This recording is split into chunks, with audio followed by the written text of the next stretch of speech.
Hello everyone. जैसे कि अपनी ऑर्गेनिक केमिस्ट्री की क्लास चल रही थी, उसमें यूनिट फर्स्ट चल रही है अपनी। उसमें हमने अभिक्रिया में क्रियाकारक, उत्पाद और क्रियाकारकों में दो प्रकार के क्रियाकारक हो सकते हैं, सब्सटेंट और रिएजेंट। क्रियाकारक में जो अधिक मात्रा में उपस्थित है वो तो क्या हो जाएगा, सब्सटेंट हो जाएगा।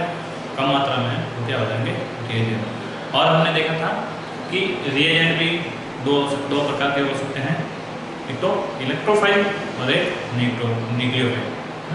न्यूक्लियोफाइल में तो क्या होगा, खुद होते हैं इलेक्ट्रॉन धनी होते हैं, या फिर हम कह सकते हैं जितने भी नेगेटिव वाले हैं, नेगेटिव चार्ज वाले हैं, या फिर जिनके पास एक एक इलेक्ट्रॉन युग्म है, वो सारे किस में आएंगे, नाभिक श्रेणी में आएंगे, न्यूक्लियोफाइल में आएंगे, जो कि किसी भी जहाँ पे इलेक्ट्रॉन की कमी है वहाँ पे जाकर आक्रमण कर सकते हैं।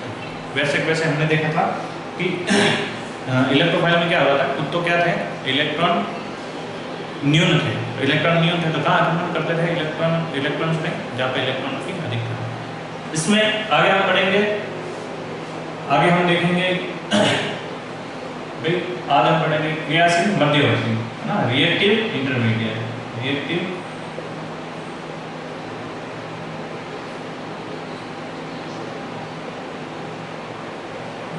इंटरमीडिएट पढ़ेंगे ना, क्रियाशील मध्यवर्ती, क्रियाशील मध्यवर्ती। कोई भी अभिक्रिया जब होती है तो अभिक्रिया के दौरान बहुत सारे हमारे मध्यवर्ती बनेंगे, उनमें से कुछ की हम चर्चा करेंगे। कौन कौन से पढ़ेंगे, पहले तो ये देख लेते हैं।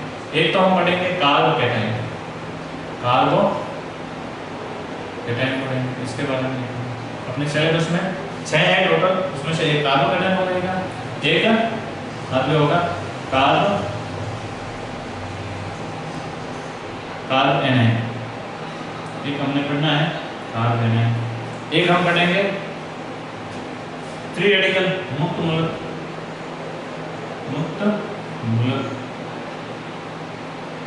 उसके बाद में एक है आपके बेंजीन या एराइन, बेंजीन या हम कह सकते हैं एराइन कह सकते हैं। उसके बाद हम बात करें तो आपका नाइट्रीन हो जाएगा एक। अब एक हम पढ़ेंगे आर्गन। ये 6 प्रकार के मध्यवर्ती हैं, इनके बारे में हम चर्चा करेंगे, जो कि आपके बीएससी केमिस्ट्री की फर्स्ट यूनिट में इंक्लूड है। ये 3 तो क्या है कि कैसे बनेंगे आपको पता ही है, हमने पढ़ा था, समांश विखंडन और विषमांश बंध विखंडन।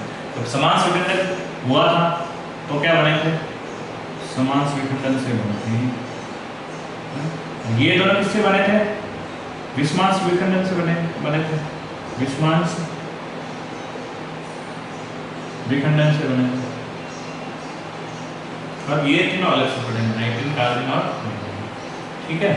तो इनके बारे में चर्चा करेंगे। ये तो बन जाएंगे, विषमांश बंध विखंडन होगा तो क्या बनेगा, एक कार्बन, एक जिसकी विद्युत क्या होगी, यदि कार्बन की विद्युत क्या है कि साथ में जुड़े हुए समूह के साथ यदि उसकी विद्युत कम है तो कार्बोकैटायन बन जाएगा, और ज्यादा क्या बन जाएगा, कार्बन है। विस्तृत रूप से हम चर्चा आगे करेंगे एक एक की।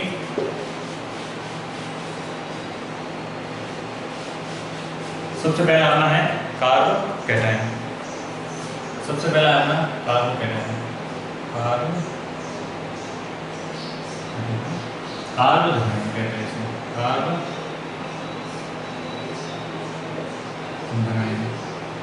तो क्या होता है कार्ब में, देखें, जब भी कोई बंध विखंडन होगा, तो जब भी कोई भी सहसंयोजक बंध है जिसमें एक कार्बन है ना, जैसे ये कार्बन है और यहाँ पे जुड़ा हुआ है X, यहाँ पे क्लोरीन जुड़ा हुआ है। तो यदि कार्बन और कोई भी दूसरा समूह, कार्बन के साथ जुड़ा हुआ कोई भी दूसरा समूह जिसकी विद्युत क्या है, कार्बन से क्या है, ज्यादा है, कार्बन से क्या है, ये जो समूह है क्लोरीन की क्या है, इलेक्ट्रोनेगेटिविटी क्या है, क्लोरीन की ज्यादा है, किससे, कार्बन से। ऐसी अवस्था में यदि कैसा होगा, विषमांश बंध विखंडन होगा। ऐसी स्थिति में यदि विषमांश बंध विखंडन होगा,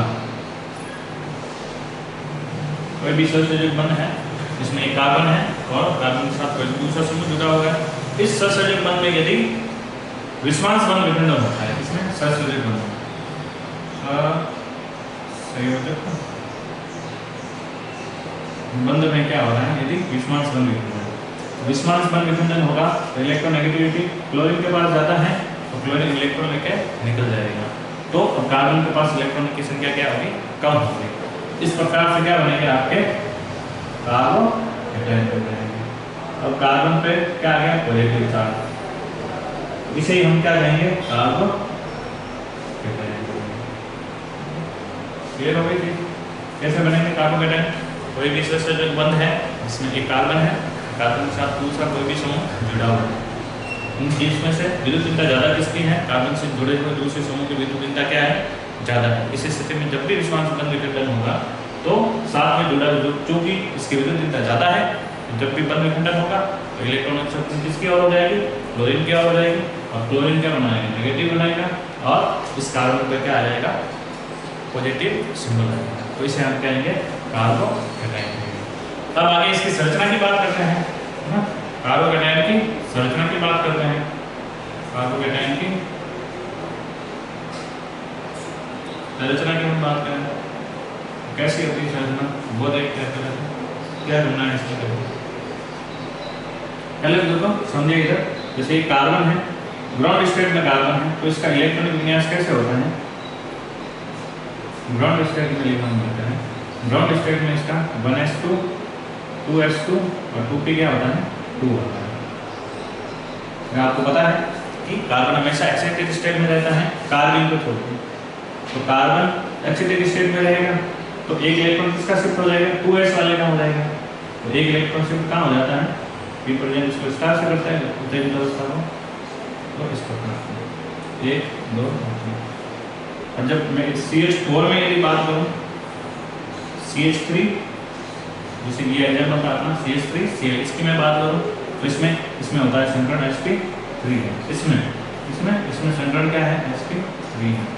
और वैलेंस इलेक्ट्रॉनों की संख्या कितनी होगी, वैलेंस सेल में इलेक्ट्रॉन कितने हैं आपके 8 है। कैसे होते हैं देखिए, जैसे ये है sp3 संकरित कक्षक बन गए 1 2 3 और 4, इसके पास और इसके पास। अब यहाँ पे एक हाइड्रोजन जुड़ा हुआ है, दूसरा भी हाइड्रोजन जुड़ा हुआ है, तीसरा हाइड्रोजन जुड़ा हुआ है, चौथा क्लोरीन जुड़ा हुआ है।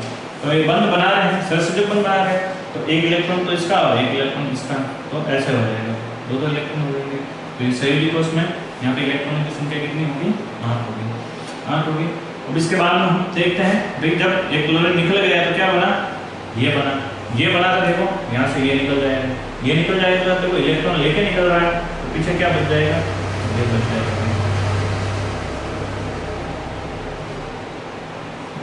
तो ये तो उपयोग में आ नहीं रहे हैं, तो अब देखो संकरण में कौन से उपयोग में आएंगे, अब ये वाले संकरण में कौन से उपयोग में आएंगे, ये वाले, और ये क्या रह जाएगा, रिक्त रह जाएगा। इस प्रकार से हम देखें संरचना में तो कार्बोकेटायन का संकरण कैसा होता है, sp2 होता है, कार्बन का क्या होता है, संकरण sp2 होता है। और ये कौन सा 2p जेड कक्षक है, ये कैसा होता है, रिक्त रहता है। ठीक है, तो आई थिंक आपको समझ में आ गया होगा अभी कैसे कार्बोकेटायन का संकरण sp2 होता है और उसकी संरचना में ये p जेड रिक्त कक्षक होता है। इसमें हम आगे देखेंगे तो देखिए कि संरचना किस प्रकार से होती है वो देखें। इसकी जो संरचना होती है, संरचना के बारे में यदि हम बात करें तो संरचना में देखना इसकी होती है त्रिकोणीय, समतलीय त्रिकोणीय,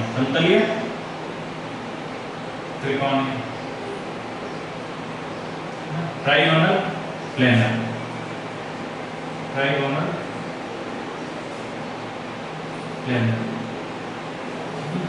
ये हो गई समतलीय त्रिकोणीय। कैसे होती है देखें, एक तो होता है जैसे इसी की बात हो तो इसी उदाहरण की, तो एक हो गया हाइड्रोजन ऊपर, एक हो गया ये आपके हो गया कार्बोकेटायन, एक आप ऐसे आगे पीछे बना दो, एक आगे बना दो, ये इसको डार्क कर दो, ये हाइड्रोजन इधर और एक हाइड्रोजन, तो क्या हो गया, 3 हाइड्रोजन जुड़ गए। अब रिक्त p जेड जो कुछ बना हुआ है ये कैसे होता है, ऐसे होता है, एक पाली इधर और एक पाली, ये वाला जो है वो क्या है, रिक्त p जेड हो गया, ठीक है। और इनके बीच में बंद कोण का मान कितना हो गया 120 डिग्री क्या होता है इसका बंद कोण का मान कितना होता है 120 डिग्री का इसका बंद कोण का मान होता है। और इस कार्बन का संकरण क्या होता है sp2 संकरण। ठीक है, ये इसकी संरचना है। ठीक है, तो यहाँ तक हो गया होगा क्लियर कि कोई कार्बोकैटायन होता क्या है और कैसे इसकी संरचना होती है। कार्बोकैटायन क्या होता है कि भाई कार्बन से यदि कोई ऐसा समूह जुड़ा हुआ है जिसकी विद्युतीनता क्या है कार्बन से ज्यादा है और इस बंध का यदि विखंडन होता है विस्मांस बंध विखंडन होगा क्योंकि इलेक्ट्रॉन विद्युतीनता क्या है दोनों की अलग अलग है। विस्मांस बंध विखंडन के दौरान जिसकी विद्युतीनता ज्यादा है क्लोरीन की ज्यादा है वो इलेक्ट्रॉन लेके निकल गए तो कार्बन के ऊपर क्या आ गया पॉजिटिव चार्ज। तो ये क्या कहलाएगा कार्बोकैटायन कहलाएगा। संरचना में यदि हम बात करें तो इस प्रकार से इसकी संरचना को हम डिफाइन कर सकते हैं। ये तो इलेक्ट्रॉन निकलने से क्लोरीन निकलने से पहले की संरचना है इस प्रकार से हम समझ सकते हैं इसको है ना। तो संरचना कैसी होगी संकरण तो होता है इसका sp2 होता है जो कि कैसे अरेंज होते हैं तीनों संरक्षक ट्राइगोनल प्लेनर शेप में ये व्यवस्थित होते हैं और इनके लंबवत क्या होती है इनकी पालियां क्या होती हैं जो रिक्त कक्षक है उसकी दोनों पालियां इसके तल के लंबवत होती है। जैसे एक ये हो गया जैसे ऐसे समझ लो एक ये हो गया और एक दूसरा ये हो गया और जैसे तीसरा मान लो इधर में कोई होता तो तीनों ये हो गए और बीच में क्या होगी होती इसकी पाली जैसे कि ऐसे समझे तो बीच में जैसे ये इसकी क्या होगी पालियां होगी ऐसा हम इसको समझ सकते हैं। ठीक है, तो ये हो गया आपकी संरचना।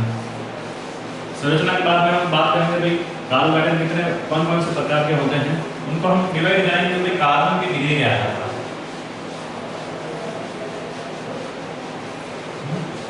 तो कार्बोकैटायन कौन कौन से हो सकते हैं तो वो देखो 1 डिग्री कार्बोकैटायन भी हो सकता है 2 डिग्री भी हो सकता है और 3 डिग्री कार्बोकैटायन भी हो सकता है। कार्बोकैटायन है ना 2 डिग्री कार्बोकैटायन और 3 डिग्री कार्बोकैटायन ये हो गए। ठीक है, तीनों ही होंगे। इसका एग्जांपल जैसे 3CH3 CH2 ये हो गए। 2 डिग्री वाली की बात करें तो CH3 CH2 प्लस और CH3 ये हो जाएगा। 3 डिग्री की हम बात करें तो CH3 CH3 और CH3 ठीक है ये 3 डिग्री वाला हो जाएगा। अब डिग्री से मतलब क्या है ऐसा कार्बन जिसके साथ जितने कार्बन जुड़े हुए हैं वो क्या होता है उतने डिग्री का होता है। जैसे इस कार्बन के साथ एक कार्बन जुड़ा हुआ है 1 डिग्री हो गया।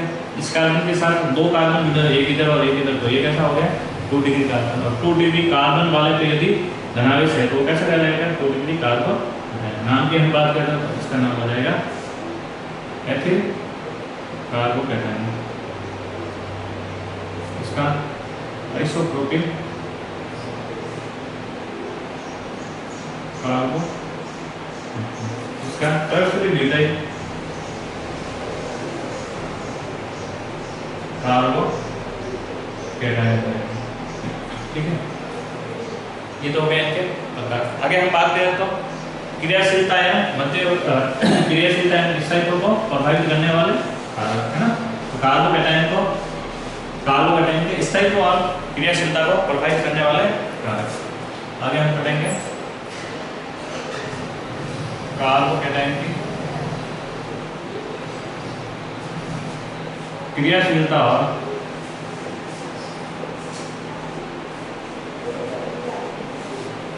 स्थायित्व को प्रभावित करने वाले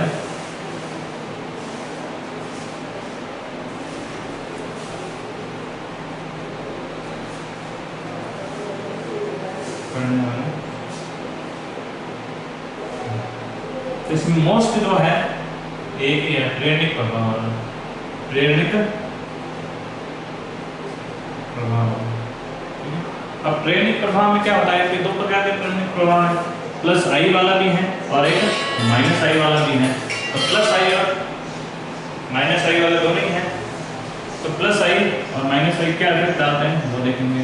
प्लस आई वाला क्या करेगा माइनस प्लस आई इफेक्ट वाले यदि समूह उपस्थित हैं कार्बोकैटायन के साथ में तो क्या है ये स्टेबिलिटी को क्या करेंगे बढ़ाएंगे।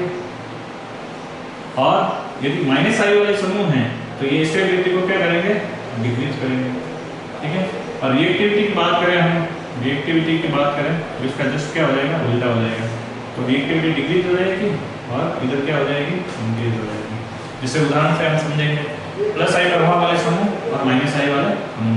प्लस आई वाले का उदाहरण से हम समझे तो देखिए, पहला उदाहरण जैसे मैं यहाँ लिखा हूँ वही अपने CH3 CH2 प्लस विक्रिय है, और एक आपके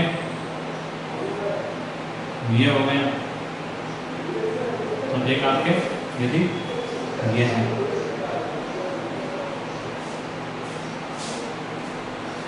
CH3 और CH, ये तीनों ही है, तो ये तो क्या हो गया 1 डिग्री, ये हो गया 2 डिग्री, ये हो गया 3 डिग्री। तो प्लस आई इफेक्ट कहाँ पे लग रहा है, देखो CH3 प्लस आई इफेक्ट वाला है, तो क्या कर रहा है, इलेक्ट्रॉन घनत्व को क्या कर रहा है, बढ़ा रहा है।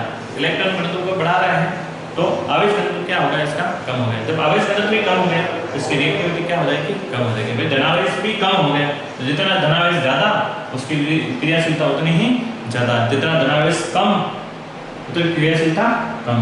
तो सबसे कम धनावेश अब देखो यहाँ पे होगा, क्योंकि पहले तो नॉर्मल था धनावेश, लेकिन अब CH के 3 समूह जुड़े हुए हैं, 3 समूह जुड़े हुए हैं तो इसके धनावेश को क्या कर लेंगे, कम करेंगे। प्लस आई वाला क्या करता है, इलेक्ट्रॉन को देता है, क्या होता है, इलेक्ट्रॉन रिलीजिंग ग्रुप होता है। कैसे होता है, इलेक्ट्रॉन रिलीजिंग ग्रुप होता है, ये इलेक्ट्रॉन विड्रॉइंग ग्रुप होता है, इलेक्ट्रॉन विड्रॉइंग ग्रुप होता है। तो इलेक्ट्रॉन देंगे तो सबसे ज्यादा इधर दे रहे हैं इलेक्ट्रॉनों को, और इधर में सेकंड नंबर पर दिए थर्ड नंबर पे। तो इस टाइप की हम बात करें, स्टेबिलिटी की हम बात करें तो 3 डिग्री की ज्यादा होगी, 2 डिग्री की और 1 डिग्री। और रिएक्टिविटी की बात करें, रिएक्टिविटी की बात करें तो जस्ट इसके उल्टी हो जाएगी भाई, 1 डिग्री 2 डिग्री और 3 डिग्री। इसमें यदि हम बात करें माइनस आई वाले में, 2 एग्जांपल लेंगे हम, जैसे ये तो ये लिया CH3 और CH2 प्लस, तो ये तो क्या है प्लस आई वाला।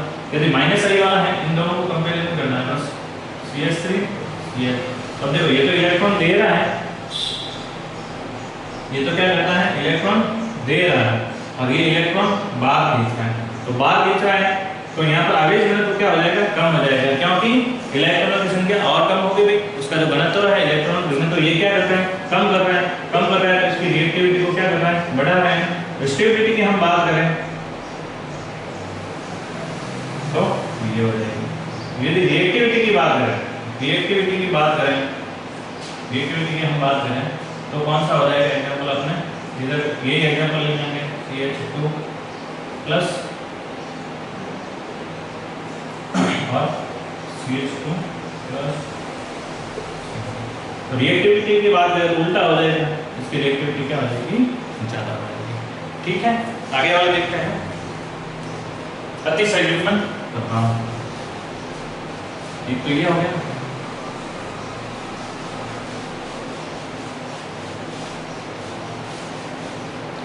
दूसरा हम पढ़ेंगे अतिसंयुग्मन प्रभाव। अतिसंयुग्मन प्रभाव, अतिसंयुग्मन प्रभाव में क्या है देखें। अतिसंयुग्मन प्रभाव में यह है कि जितनी अनुनादी संरचनाएं ज्यादा होगी, अनुनादी संरचनाएं यदि ज्यादा होगी तो इस टाइप पर भी क्या होगा, ज्यादा होगी। और अनुनादी संरचनाएं कब ज्यादा होगी, जब अल्फा हाइड्रोजन की संख्या क्या होगी, ज्यादा होगी। जिसमें अल्फा हाइड्रोजन की संख्या ज्यादा हो उसकी अनुनादी संरचनाएं क्या होती है, ज्यादा होती है। और जितनी अनुनादी संरचनाएं ज्यादा उसका स्थायित्व भी बढ़ जाएगा। वही एग्जांपल ले रहे हैं हम, CH3 प्लस CH3 CH और CH3 और CH3 CH2 और प्लस। इसमें तो अल्फा हाइड्रोजन कितने हैं, 9 हैं। कितने हैं अल्फा हाइड्रोजन, कौन से, तो ये कार्बन है अपना, इसके पास वाले कार्बन पर जो हाइड्रोजन की संख्या है वही कहलाती है अल्फा हाइड्रोजन की संख्या।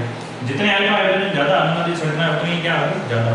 ठीक है, तो ये कार्बन, इसके पास ये कार्बन है, इस कार्बन पे 3 हाइड्रोजन है, इसके पास 3 है और 3 ये हो गए, 9 हो गए। यहाँ पे तो ये कार्बन है, इसके पास 3 हाइड्रोजन, इस कार्बन पे 3 और इस कार्बन पे 3, तो अल्फा हाइड्रोजन इसमें कितना हो गया, 6 हो गए। इसमें देखो इस कार्बन पर ये वाला है, तो अल्फा कार्बन कितने, अल्फा हाइड्रोजन कितने हो गए, इसमें 3। तो इस तरह की हम बात करें, इस पर मैं दे दूं ये 3 डिग्री है, ये 2 डिग्री है, ये 1 डिग्री है। इसमें देखो इस साइड के बाद तो क्या हो जाएगा, इस साइड सबसे ज़्यादा ये होगा। क्यों होगा? क्योंकि अनुनादी संरचना किसकी ज़्यादा होती है? सबसे ज़्यादा इसकी होगी, क्योंकि अल्फा हाइड्रोजन की संख्या इसमें क्या है, ज़्यादा है। तीसरा हम बात करेंगे संयुग्मन प्रभाव।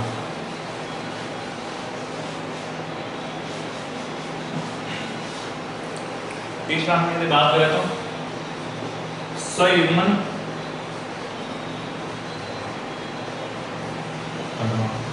प्रभाव में क्या होता है, संयुग्मन प्रभाव में दो का कंपैरिजन हम करेंगे, एक एलिलिक और एक बेंजीलिक।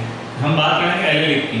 ये होता है एलिलिक कार्बोकैटायन, है ना, जैसे CH2 CH और CH2, ये है आपके एलिलिक कार्बोकैटायन, एलिलिक कार्बोकैटायन, ये हो गया एलिलिक कार्बोकैटायन। अब इसकी देखो कितने अनुनादी संरचनाएं बन सकती है, दो ही बन सकती है भाई, उधर से इधर आ जाए तो CH2 और CH और CH2 दो ही बन सकती है। एक तो एलिलिक की बात करें और एक दूसरा बेंजीलिक की हम बात करें, बेंजीलिक बेंजाइलिक कार्बोकैटायन की बात करें। बेंजीलिक कार्बोकैटायन ये होता है, ये हो गया कार्बोकैटायन बेंजीलिक। इसकी अनुनादी संरचनाएं बनाए अपन तो देखे तो क्या होता है, जब ये इलेक्ट्रॉन यहाँ से यहाँ चले जाएंगे, यहाँ से यहाँ चले जाएंगे, तो इसकी अनुनादी संरचना कैसी होगी, इस प्रकार से होगी। यहाँ से पॉजिटिव हट जाएगा और पॉजिटिव कहाँ चला जाएगा, यहाँ पे चला जाएगा। ठीक है, इसके बाद में आगे हम यदि और बात करें तो यदि ये यहाँ चला जाए तो कार्बोकैटायन का आ जाएगा, यहाँ आ जाएगा, कार्बोकैटायन का आ गया, यहाँ आ जाएगा। फिर यदि बात करें तो ये कहाँ, यदि यहाँ आ जाए तो यहाँ आ जाए तो कार्बोकैटायन का आ जाएगा, यहाँ आ जाएगा, और ये क्या बन जाएगा, और ये यदि यहाँ आ जाए तो CH2 प्लस हो जाएगा, ये बन जाएगा। तो देखो कितनी 5 अनुनादी संरचनाएं होंगी, इसमें कितनी है, 2 ही है। तो हम स्टेबिलिटी की यदि बात की जाए, स्टेबिलिटी की, तो जिसकी अनुनादी संरचना ज्यादा है उसके लिए कार्बोकैटायन का स्टेबिलिटी क्या होता है, सबसे ज्यादा होता है। और वैसे हम देखा जाए तो सबसे ज्यादा स्टेबिलिटी बेंजाइलिक कार्बोकैटायन का ही होता है। तो यहाँ हम देखें तो बेंजाइलिक का स्थायित्व क्या होता है, एलिलिक से क्या होता है, ठीक है। ये हो गया अपना पूरा कार्बोकैटायन। कार्बोकैटायन में क्या क्या देखा हमने, सबसे पहले तो इसका बनता कैसे बनेगा, विस्मांस बंध विखंडन द्वारा। यदि कार्बन से क्या है, अधिक विद्युत ऊर्जा वाला कोई भी परमाणु जुड़ा हुआ है तो, ठीक है। इसके बाद में विस्मांस बंध विखंडन होगा, कार्बोकैटायन बन जाएगा। कार्बोकैटायन बन जाएगा तो उसकी संरचना कैसी होती है, ये भी हमने समझ लिया कैसे होती है संरचना कार्बोकैटायन की, त्रिकोणीय समतलीय त्रिकोणीय होती है। और उसमें संकरण कैसा होता है, sp2 होता है, बंध कोण का मान 120 डिग्री होता है। फिर हम बात करें कितने प्रकार के, 1 डिग्री, 2 डिग्री और 3 डिग्री, इसकी हमने बात की। इसके बाद में 3 और देखें, इनको प्रभावित करने वाले कारक कितने हैं, 3 है। सबसे most important plus I effect और माइनस आई इफेक्ट को प्रभाव होगा, प्रेरणिक प्रभाव होगा। प्लस आई इफेक्ट क्या करेगा, कार्बोकैटायन का स्थायित्व को क्या करेगा, बढ़ाएगा, और माइनस आई इफेक्ट क्या करेगा, कार्बोकैटायन का स्थायित्व को कम करेगा। और रिएक्टिविटी हम बात करें तो इन दोनों की क्या हो जाएगी, ये जो हमने स्टेबिलिटी का हम देखा उसका क्या हो जाएगा, उल्टा ऑर्डर रिएक्टिविटी का हो जाएगा। उसके बाद में अनुनादिक अतिसंयुग्मन पढ़ा और संयुग्मन प्रभाव पढ़ा। अतिसंयुग्मन अल्फा हाइड्रोजन की संख्या जितनी ज़्यादा है उसका स्थायित्व उतना ही क्या हो जाएगा, बढ़ जाएगा। और संयुग्मन प्रभाव में बेंजाइलिक का क्या होता है, एलिलिक से क्या होता है, ज़्यादा होता है। ठीक है, धन्यवाद। आगे वाले क्लास में